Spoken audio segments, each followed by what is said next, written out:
नमस्कार, आप सभी का स्वागत है यूथ अध्ययन के चैनल पे। देखिए एक बार फिर से मैं आप सभी के बीच एचबीटेट नवंबर 2025 के लिए जीके का पार्ट 35 लेके आ चुका हूँ।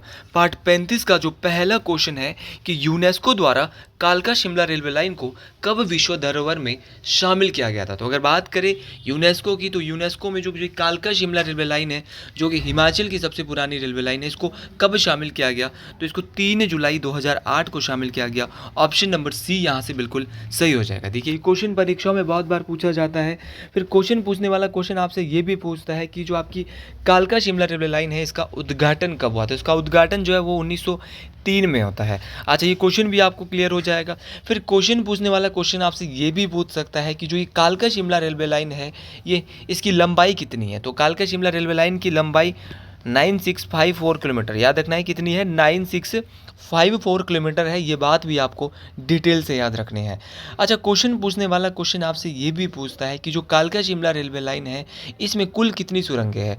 तो पहले जब ये बना था तो इसमें 103 सुरंगें थी। 1930 में इसने 103 सुरंगें थी, लेकिन अब वर्तमान में इसमें 102 सुरंगें, 102 टनल रह गई है। इस बात को भी आपने डिटेल से याद रखना है। तो वर्तमान में इसमें 102 टनल मौजूद है। ये क्वेश्चन भी मोस्ट इंपॉर्टेंट है। अच्छा, 102 टनल में से सबसे बड़ी सुरंग कौन सी है? तो अगर बात करें सबसे बड़ी सुरंग की, तो सबसे बड़ी सुरंग है बड़ोग। अच्छा, बड़ोग सुरंग की एक बार क्वेश्चन पूछा था कि कालका शिमला रेलवे लाइन जो है, इसकी सबसे बड़ी सुरंग बड़ोग है। ये हिमाचल के किस जिले में है? तो बड़ोग सुरंग हिमाचल प्रदेश के सोलन जिले में। और अगर बात करें बड़ोग सुरंग की लंबाई की, तो इसकी लंबाई 1143 मीटर है। इस बात को भी आपने डिटेल से याद रखना। अगर आप भी अपना एचपीटेट नवंबर में क्लियर करना चाहते हो और जुड़ना चाहते हो हमारे साथ, तो जुड़िए मात्र और मात्र 499 रुपीज़ मंथ में। हम देंगे आपको 499 में live plus recorded. Live plus recorded का मतलब होता है कि जो क्लास लाइव होने वाली है उसको आप घर आके आराम से, आप कहीं पर जॉब करते हो तो रिकॉर्डेड फॉर्म में भी फ्री टाइम में देख सकते हो। तो अगर आप हमारी क्लासेस को लेना चाहते हो, साथ में आपको मिलने वाले फ्री हैंड रिटन नोट्स या पेड हैंड रिटन नोट्स, तो आप इस नंबर पे 7876145409, आप किसी भी स्ट्रीम से आप हमसे कांटेक्ट कर सकते हैं। तो 7876145409, ये बात आपको याद रखना है। अच्छा, बात करिए कालका शिमला रेलवे लाइन की, इसकी सबसे लंबी सुरंग आपकी बड़ोग है। ये क्वेश्चन तो आपको डिटेल से क्लियर हो जाएगा। लेकिन क्वेश्चन पूछने वाला क्वेश्चन आपसे ये भी पूछता है कि बाबा भालकूराम का संबंध किससे है।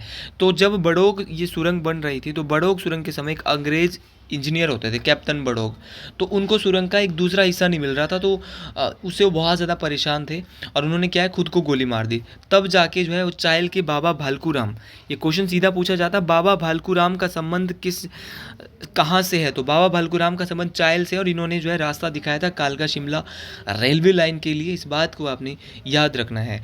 अच्छा, जो एच.एस. हैरिंगटन है, वो इस रेलवे लाइन के क्या है, मुख्य अभियंता कौन थे? तो रेलवे लाइन, जो कालका शिमला रेलवे लाइन है, इसके मुख्य अभियंता जो थे वो थे आपके एच.एस. हैरिंगटन।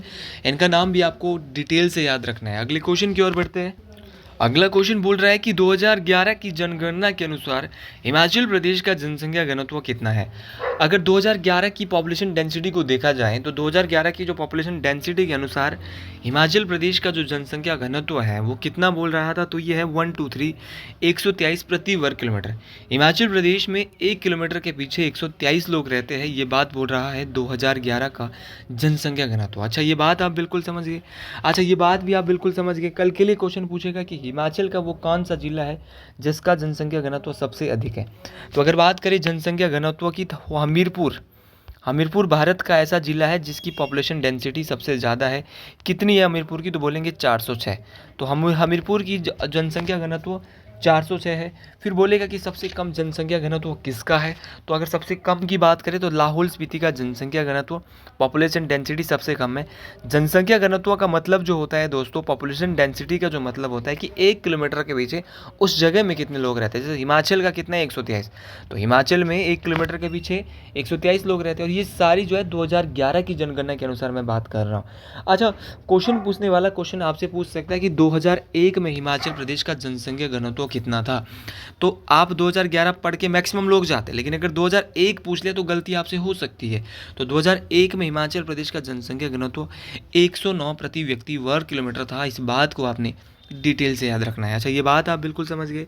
फिर क्वेश्चन पूछने वाला क्वेश्चन पूछता है कि हिमाचल प्रदेश का लिटरेसी रेट, साक्षरता दर कितना है। तो हिमाचल प्रदेश का साक्षरता दर 82.80% है। कई किताबों में 83% है, तो दोनों ही सही है। लेकिन एग्जैक्ट अगर मैं कहूँ तो जो हमारी जो मेन किताबें हैं उनमें 82.80% 2011 वाला दिया है। इस बात को आपने डिटेल से याद रखना है। साक्षरता दर होता है लिटरेसी रेट कि कितने लोग पढ़े हुए हैं। अब क्वेश्चन पूछने वाला क्वेश्चन ये भी पूछेगा हिमाचल के किस जिले का साक्षरता दर सबसे अधिक है। तो वो उस लिंग अनुपात की बात करें तो हमीरपुर ही जो है साक्षरता दर, जनसंख्या घनत्व इसमें सबसे आगे है। तो हमीरपुर का कितना है 89.01। तो आपको याद रखना है 89% लोग हमीरपुर में पढ़े हुए हैं। फिर क्वेश्चन आता है कि साक्षरता दर में हिमाचल का वो कौन सा जिला है जिसका साक्षरता दर सबसे कम है। तो साक्षरता दर जिसका सबसे कम है वो है आपका कौन सा, चंबा। चंबा में सबसे कम पढ़े हुए लोग हैं। चंबा में 73.19% है चंबा का साक्षरता दर। गलती नहीं करनी है, सीधा क्वेश्चन टेट परीक्षाओं में आने वाला है, और अगर आप गलती कर रहे हो तो फिर यहाँ से आपके नंबर सीधे सीधे जाने वाले हैं। अच्छा, अगला क्वेश्चन आपके बीच यहाँ पे क्वेश्चन बहुत बार ये भी पूछा जाता है कि जो हिमाचल प्रदेश है, अगर हिमाचल प्रदेश की बात करें तो हिमाचल प्रदेश का लिंग अनुपात सेक्स रेशो कितना है। तो हिमाचल प्रदेश का सेक्स रेशो है 9:7:2। कितना है 9:7:2। अब बोलेंगे कि लिंग अनुपात वाला सर्वाधिक जिला, तो मैंने आपको बोला जनसंख्या घनत्व हमीरपुर का सबसे ज़्यादा है, लिटरेसी रेट साक्षरता दर भी हमीरपुर का सबसे ज़्यादा है। लिंग अनुपात की बात करें तो ये भी हमीरपुर का ही सबसे ज़्यादा है। कितना है 1096 है। ये भी आपको डिटेल से याद रखना है। तो हमीरपुर का जो लिंग अनुपात है वो 1096 है। और अगर बात करें सबसे कम लिंग अनुपात वाला जिला तो वो किन्नौर है। किन्नौर में जो लिंग अनुपात है वो 818 है। किन्नौर में जो है मात्र पुरुषों की 1000 पुरुषों की तुलना में 818 महिलाएं रहती है। इसी को लिंग अनुपात कहा जाता है। और ये लिंग अनुपात मोस्ट इंपॉर्टेंट है। हमने पहले पूरे हिमाचल का देखा, फिर सबसे कम सबसे ज़्यादा हमने साक्षरता दर, लिंग अनुपात और आपका जनसंख्या घनत्व। अगला क्वेश्चन एक बार पुनः देखते हैं कि 1990 में प्रथम बाबा काशीराम पुरस्कार किसे दिया गया। अगर बात करें प्रथम बाबा काशीराम पुरस्कार की तो ये पुरस्कार जो है वो जयदेव किरण को दिया गया था। अच्छा, ये बाबा काशीराम पुरस्कार जयदेव किरण को दिया गया और कब दिया गया 1989 में दिया गया। यहाँ पे क्वेश्चन में ये आंसर भी थोड़ा सा दिया हुआ था, और कभी कभार हम क्वेश्चन से भी आंसर बना लेते। जैसे हमने बोला कि प्रथम बाबा काशीराम पुरस्कार कब दिया गया, तो 1989 में, लेकिन दिया किसको दिया, जयदेव किरण को दिया। फिर क्वेश्चन पूछने वाला क्वेश्चन आपसे ये पूछता है कि आप ये बताइए कि जो ये बाबा काशीराम है वो कहाँ से है। तो ये कांगड़ा के डाडासीबा से संबंध रखते थे, और इनको ना पहाड़ी गांधी, बाबा काशीराम को क्या बोलते थे, पहाड़ी गांधी। अच्छा, इनको जो पहाड़ी गांधी है ये टेट परीक्षाओं में बहुत बार पूछा है, किसने कहा है और कब कहा था। तो 1937 में भारत के प्रथम प्रधानमंत्री जो जवाहरलाल नेहरू है ना, जवाहरलाल नेहरू जी ने क्या कहा, जवाहरलाल नेहरू ने बाबा काशीराम को 1937 में एक उपाधि दी जिसका नाम था पहाड़ी गांधी। तो पहाड़ी गांधी की आपको याद रखना है कि पहाड़ी गांधी के नाम से किसको जाना जाता है। सीधा क्वेश्चन आता है, उपाधि किसने दी ये भी पूछा जाता है, जवाहरलाल नेहरू ने दी। फिर इन्हीं को हिमाचल में किस व्यक्ति को पहाड़ा दा बुलबुल, ये तो आपने सुना ही होगा, पहाड़ा दा बुलबुल के नाम से जाना जाता है। तो अगर बात करें पहाड़ा दा बुलबुल की, तो पहाड़ा दा बुलबुल के नाम से बाबा काशीराम को ही जाना जाता है। तो पहाड़ा दा बुलबुल की जो उपाधि है वो इनको सरोजनी नायडू, किसने दी थी, सरोजनी नायडू ने दी थी। ये भी आपको डिटेल से याद रखना है। तो सरोजनी नायडू ने इनको बोला पहाड़ा दा बुलबुल, ये भी आपको डिटेल से याद रखना है। ठीक है, ये सारे क्वेश्चन बहुत बहुत इंपॉर्टेंट है। अच्छा, हिमाचल के कुछ व्यक्तित्व है जो परीक्षाओं में बार बार पूछे जा रहे हैं। जैसे कि आपका सीधा सीधा क्वेश्चन पूछा जाता है, सिंधी गांधी, हिमाचल प्रदेश का सिंधी गांधी कौन है। तो हिमाचल प्रदेश में सिंधी गांधी के नाम से कृष्ण चंद स्वामी। तो सिंधी गांधी के नाम से किसको जाना जाता है, कृष्ण चंद स्वामी को हिमाचल में क्या बोलते हैं, कृष्ण चंद स्वामी को सिंधी गांधी कहते हैं। हिमाचल प्रदेश में पहाड़ी फ्रंटियर गांधी के नाम से अगर मैं बात करूं तो पहाड़ी जो फ्रंटियर गांधी है वो हिमाचल प्रदेश में भज्जूमल, किसको जाना जाता था, तो भज्जूमल को क्या कहते थे, पहाड़ी फ्रंटियर गांधी कहते थे। बहुत बार पूछा गया हिमाचल प्रदेश के किस व्यक्ति को कविराज के नाम से जाना जाता है। तो कविराज के नाम से पंडित पद्मदेव, तो पंडित पद्मदेव को कविराज के नाम से जाना जाता है। फिर आपका आर्किटेक्ट ऑफ हिमाचल प्रदेश, तो आर्किटेक्ट ऑफ हिमाचल प्रदेश वाई.एस. परमार, तो वाई.एस. परमार को आर्किटेक्ट ऑफ हिमाचल प्रदेश के नाम से जाना जाता है। फिर क्वेश्चन पूछा जाता है कि हिमाचल प्रदेश में किसे महर्षि के नाम से जाना जाता है। तो महर्षि किसका उपनाम है, तो महर्षि के नाम से जो जाना जाता है वो आपके जाने जाते हैं आपकी निकोलस रोरिक, तो निकोलस रोरिक को महर्षि के नाम से जाना जाता है। फिर क्वेश्चन पूछा जाता है शेर ए हिंद, तो शेर ए हिंद के नाम से आपका श्री हरि सिंह, किसको जाना जाता है, श्री हरि सिंह को शेर ए हिंद के नाम से जाना जाता है। ये भी आपको याद रखना है। अच्छा, क्वेश्चन बहुत बार ये पूछा जाता है कि आपका जो छोटा राजा है हिमाचल प्रदेश का वो कौन है? तो बोलेंगे जनरल जोरावर सिंह। जनरल जोरावर सिंह हिमाचल प्रदेश के छोटा राजा के नाम से फेमस थे। ये बात आपको याद रखनी है। हिमाचल का वाराणसी सबको पता है, हिमाचल की छोटी काशी भी सबको पता। छोटी काशी और वाराणसी, हिमाचल की वाराणसी कहाँ पर है? तो सब लोग जानते हैं कि मंडी में है। ये सारे उपनाम आपको डिटेल से याद रखनी है। अच्छा, छत्रपति और आपका दूसरा नाम है आपका अजान बाहू। तो अजान बाहू और छत्रपति के नाम से जो हिमाचल में जाना जाता था वो राजा कहरी सिंह को जाना जाता था। ये बात आपको डिटेल से याद रखनी है, बेहतरीन तरीके से याद रखनी है। तो इस क्वेश्चन से इतना ही पढ़ते हैं, चलते हैं अगले क्वेश्चन की ओर। तो जी अगला क्वेश्चन जो यहाँ पे बोल रहा है वो है शोभा सिंह संग्रहालय हिमाचल प्रदेश के किस स्थान पर स्थित है? तो क्वेश्चन है कि शोभा सिंह जो संग्रहालय है वो यहाँ पे कहाँ पे? अंद्रेटा कांगड़ा में है, जो कि एग्जैक्ट अगर कहूँ अंद्रेटा तो पालमपुर के आसपास है। अच्छा, जो ये शोभा सिंह संग्रहालय है ये बहुत ज़्यादा इंपॉर्टेंट है, ये बार बार परीक्षाओं में पूछा जाता है, तो आप बिल्कुल गलत ना करें। लेकिन क्वेश्चन यहाँ से ये भी पूछा जाता है कि जो शोभा सिंह है इनकी कुछ पेंटिंग है जो बहुत इंपॉर्टेंट है। इनकी पेंटिंग है जैसे सोनी मेवाल। तो सोनी मेवाल किसकी एक पेंटिंग है? हीर रांझा सोनी मेवाल। तो ये आपको याद रखना है कि सोनी मेवाल और हीर रांझा ये शोभा सिंह जी की क्या है? पेंटिंग है। इस बात को आपने डिटेल से याद रखना है। अच्छा, हिमाचल प्रदेश का वो स्थान जो कि आपका पैराग्लाइडिंग के लिए बहुत ज़्यादा फेमस है, तो पैराग्लाइडिंग के लिए फेमस जो है वो बीड़ बिलिंग। ये क्वेश्चन भी टेट परीक्षाओं में बहुत बार पूछा गया है कि बीड़ बिलिंग कहाँ पे पड़ता है? तो बीड़ बिलिंग आपका कांगड़ा में है। और ये किस लिए फेमस है? तो ये आपका पैराग्लाइडिंग के लिए बहुत फेमस है। पहली बार यहाँ पे किसने पता लगाया था कि यहाँ पे हैंड ग्लाइडिंग या पैराग्लाइडिंग हो सकती है? तो इसको एक युवती आई थी दिल्ली से, दीपक महाजन। भाई दीपक महाजन ने 1978 के आसपास ये पता लगाया था कि जो बीड़ बिलिंग है यहाँ पे क्या है आपकी, क्या हो सकती है? पैराग्लाइडिंग हो सकती है। अच्छा, आपका हिमाचल प्रदेश में टिप्पा कहाँ है? टिप्पा का मतलब होता है TIPA। टिप्पा को बोलेंगे Tibetan Institute of Performing Arts. तो Tibetan Institute of Performing Arts जो है वो आपका जो कि तिब्बती हस्तशिल्प का एक केंद्र है।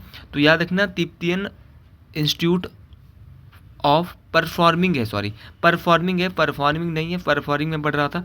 तो Tibetan Institute of Performing Arts TIPA जो है मैक्लोडगंज धर्मशाला में है। तो मैक्लोडगंज की बात करें यहीं पर जो है वो कश्मीर हाउस भी है।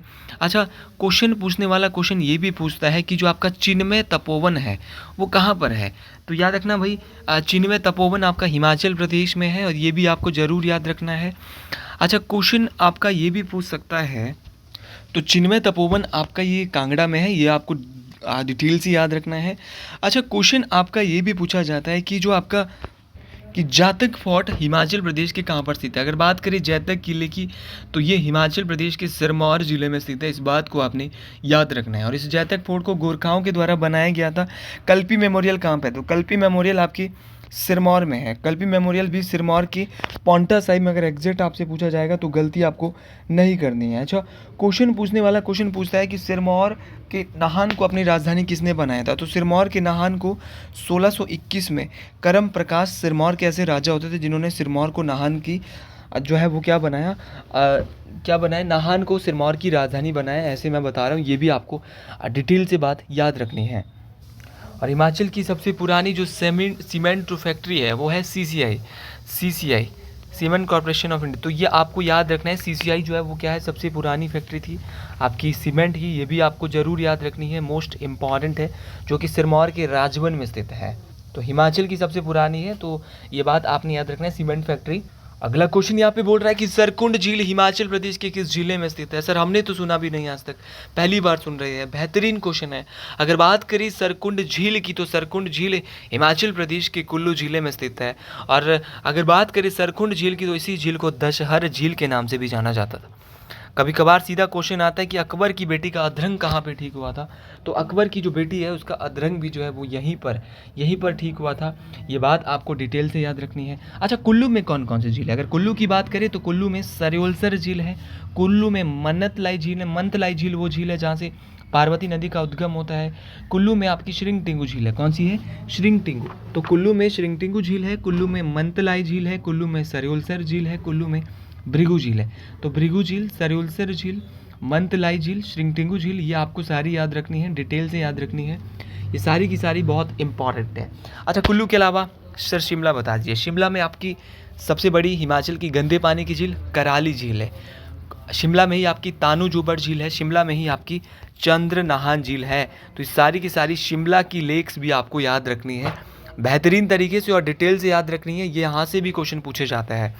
कुल्लू हो गया, शिमला हो गया। मंडी, मंडी की बहुत इंपॉर्टेंट है। मंडी में आपकी रिवाल्सर झील है, मंडी में कुंतब्योग झील है, मंडी में कलासर झील है, मंडी में सुक्सर है, पंडो झील है और पराशर है। तो पराशर, सुक्सर, कलासर ये तो आप याद रख ही लोगे। तो कलासर झील, सुक्सर झील, पंडो झील, पराशर झील, रिवाल्सर। पीछे सरसर आ रहा है ना, रिवाल्सर, सुक्सर, पराशर, कलासर। तो ये आप बता दोगे सारी की सारी मंडी में। इसके अलावा मंडी में रहती है कुंतब्योग और पंडो झील। इसके अलावा सब में पीछे पीछे सरसर आ रहा है। तो ये सारी की सारी झीलें आपको डिटेल से याद रखनी है। मोस्ट इम्पॉर्टेंट है। अच्छा, किन्नौर में तो 2 ही झील है। एक नाको झील है, नाको झील जो कि हिमाचल की ऐसी झील है जो कि स्केटिंग के लिए मशहूर है। नाको झील है। और नाको के अलावा अगर मैं आपको बताना चाहूँ, नाको के अलावा जो अगली झील है वो यहाँ पे सोरंग झील। तो 2 ही झीलें हैं, नाको और सोरंग। और दोनों की दोनों आपको डिटेल से याद रखनी है कि नाको और सोरंग कहाँ पे, किन्नौर जिले में स्थित है। अगला क्वेश्चन है कि बिलासपुर में निम्न में से कौन सा मेला लगता है। तो आप सब लोग जानते हैं और आपने यहाँ पे देख के ही बता दिया होगा कि मिंजर मेला चंबा में होता है, लवी मेला आपके रामपुर बुशहर में होता है। तो सर बिलासपुर में कौन सा मेला लगता होगा।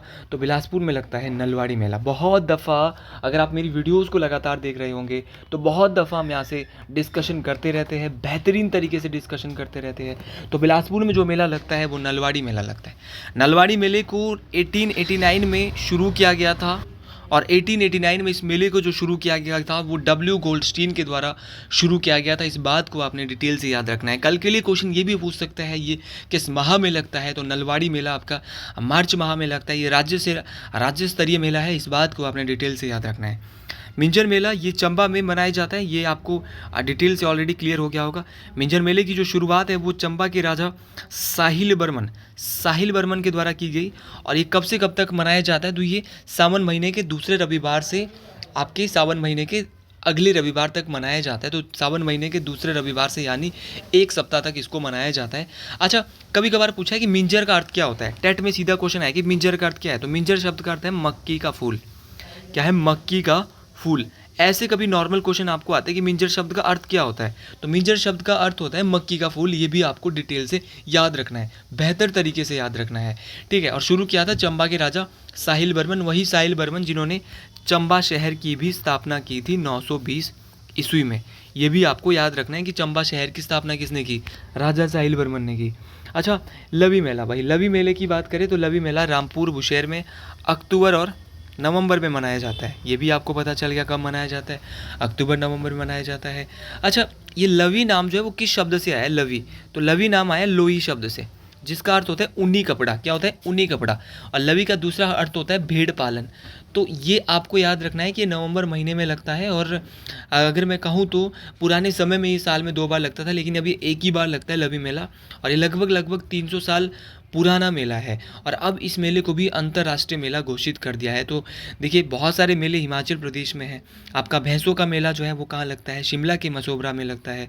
सिप्पी मेला ये शिमला में लगता है, शिमला के मसोबरा में लगता है। अच्छा, भैंसों का मेला जो है वो शिमला के मशोबरा के नज़दीक कुफरी में लगता है। अच्छा, पत्थर का खेल मेला वो शिमला के हलोग में लगता है। फुलेश फेस्टिवल आपका किन्नौर में लगता है। आपका गोची फेस्टिवल आपका लाहौल स्पीति में लगता है। तो ये सारे के सारे फेस्टिवल बहुत इंपॉर्टेंट है। सीसू मेला आपका लाहौल स्पीति में लगता है। कुल्लू का दशहरा बहुत इंपॉर्टेंट है, जो कि 1660 में शुरू हुआ। ये आपका कुल्लू के ढालपुर मैदान में लगता है। तो ये सारे क्वेश्चन बहुत इंपॉर्टेंट है। आपका सैर मेला आपका जो है वो अर्की सोलन में लगता है। तो आज के लिए इतना ही। वीडियो अच्छी लगी हो कमेंट बॉक्स में ज़रूर लिखें। हर हर महादेव।